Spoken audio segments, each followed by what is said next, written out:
throwing down the crit chance. Welcome everyone, it's Ace of Spades with my budget Landstorm build. The average enchant of this gear is +7. With this build I've cleared both Lilith and also a T100 pit, pretty much in drag. So let's go over the build. I have 5 items that are +4. My Godslayer crown, my chest, my gloves, my pants, and also my Earthbreaker ring. As you might notice, my Earthbreaker ring has only half the attack speed. You can have no GAs for this item nor for my Ascetic Wraps, which are also very low in Lightning Storm percentage damage, only 1 rank to Defiance, and not maxed out in either Lucky Hit or Critical Strike chance. For my Choker is a +8 with Knot and Venom and just a crit chance. I have pretty okay rolls of damage to close, but nothing maxed out. Same for my ring. It doesn't really have any GAs. I do have a GA chance to make enemies vulnerable, but the non-GA version of this is also the same. My masterwork on primary resource, also the lucky chance to get a primary resource was pretty low, and then I masterworked it. So again, I didn't really get any good masterwork on this one either. My totem with a masterwork on life, but 1 GA on crit chance, +8. I do have 2 +12 items. My boots, for no reason, because I didn't want to get another pair of boots on Diablo trade. The website is not working for me. And my axe, for the same reason, I didn't want to get one on Diablo trade, and I was running low on materials. Those 2 items are +12, but on average my gear is +7. And of course the boots kinda, blow up those +7, counting the boots, which kinda don't really do much. But yeah, good axe, but the rest is pretty much drags. I think this is a acceptable level of gear for most people to get. So let's go over the changes that I will advise for Lilith and the dungeon. For Lilith, playing with Royal Sapphires instead of Rubies, and to use the attack speed potion instead of the max HP potion. Those are the changes that I make for Lilith. Of course, also for Lilith, I would advise to not take Iron Feather and take attack speed instead. Let's go over now the changes the build has received to being able to achieve this level of clear with relatively no Ubers. First of all, I've learned that this build without Ubers is extremely squishy. I had a very hard time playing this build without Ubers. And you die a lot in tier 100, which honestly shouldn't be something you clear with +4 items. But I remember at one point rank 1 for Druid was like tier 70 something with the Tornado at the beginning. We're doing a tier 100 with this. In shit gear I think it's pretty good, but you will die a couple of times to try the clear. So the difficulty was pretty high with shitty gear, but we managed to do it, as you will have the clear in the end of the video. I had chance to daze, which is pretty good for staggering the boss, and I have 2 ranks to earth skills. On the pants, I would say that you can change the chance to daze for more healing with undying if you feel like. The Godslayer crown is pretty important for this type of build, as you will do most of your damage when enemies can be CC'd. It's a very important thing to understand that enemies can only be CC'd for 5 seconds and then they become immune to CCs for 8 seconds. So the first 5 seconds, when you activate your Godslayer crown, you pull your enemies together and you blast them with your Petrify. That's where you're gonna really do your bulk of the damage, and then also you will not be receiving damage from the enemies. After that, they'll become unstoppable and it will deal a lot more damage to you. So I advise you to keep mobile after that and pretty much play around your burst. For bosses, you wanna center your damage on your staggers, and that will be it. Let's go over quickly the aspects a second. We have Landslide, we have Retaliation, and we have Retribution. I'm showing you the offensive aspect. Of course, the Shepherd is the biggest multiplier we have. But you will notice the lack of the Poison Creeper aspect, the Subterranean aspect, which have been removed as I've figured that we do not need it for the most damage. The build does more damage, in my opinion, of testing on Lilith when you're not pressing Poison Creeper and you're just spamming Landslide. This is different for the Landslide only version, which requires the Poison Creeper Subterranean to do more AoE damage.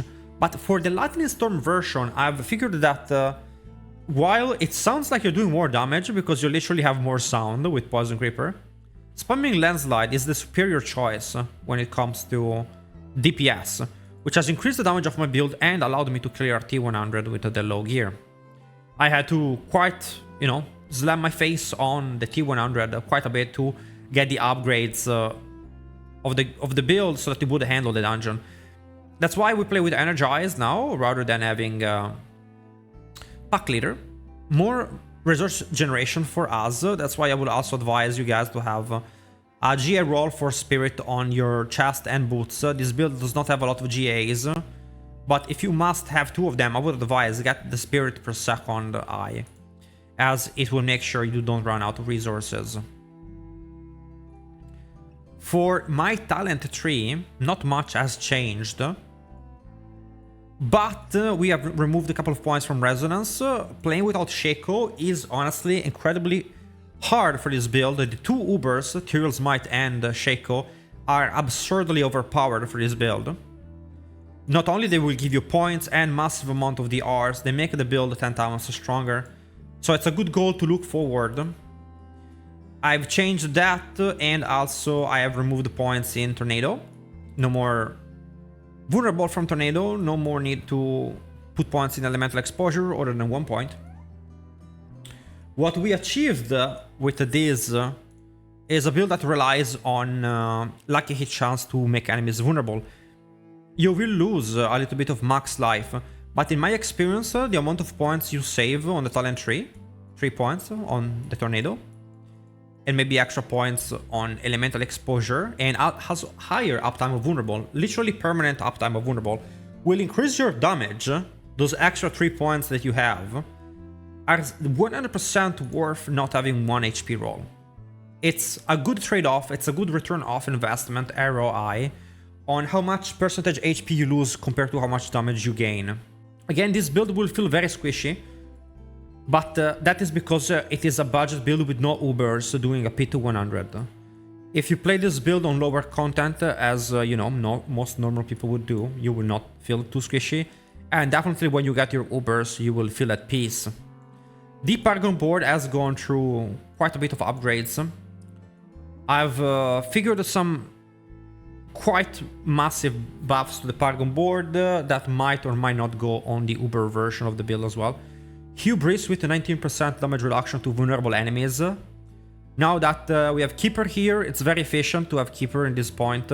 This pathing is extremely efficient for gaining points back, and the 18% vulnerable damage reduction gets amazing value with the uptime of vulnerable that now we have. Spirit on Earthen Devastation. We have also Earthen Devastation. I would advise that 1 roll on gear, instead of being close damage, being a crowd controlled damage. This will put you at 40%, and it's better to split your multiplier between Thunderstruck and this. You will get more damage. Unfortunately, I did not have the luck to roll that. I actually got close damage, and then I decided not to risk breaking my gear to get a crowd control bonus. I would advise to get 1 crowd control bonus on Totem, or your Axe or Ring or your Amulet.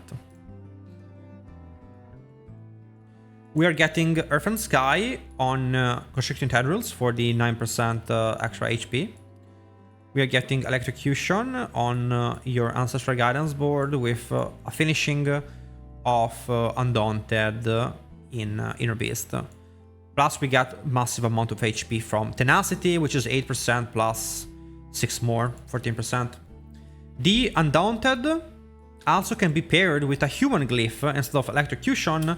If you would like to get 10% more tankiness, you also will gain a little bit of damage from having the additive damage from Human.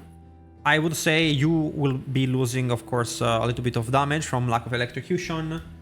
And if you find yourself too squishy, you can do that switch I had though found that electrocution 20% damage overall was the best solution for me to clear the T1 of the dungeon and also for the Lilith fight. So this build is very versatile as it can do Lilith, and I would say that the moment you do Lilith, you're able to probably craft your first Uber, which in my opinion should be your Shaco, and that will spike your defenses quite a bit. Then working on Ethereal's Might will be extremely important. After that, hope you guys enjoyed this budget build. Let me know how you find it, and have a good day, guys.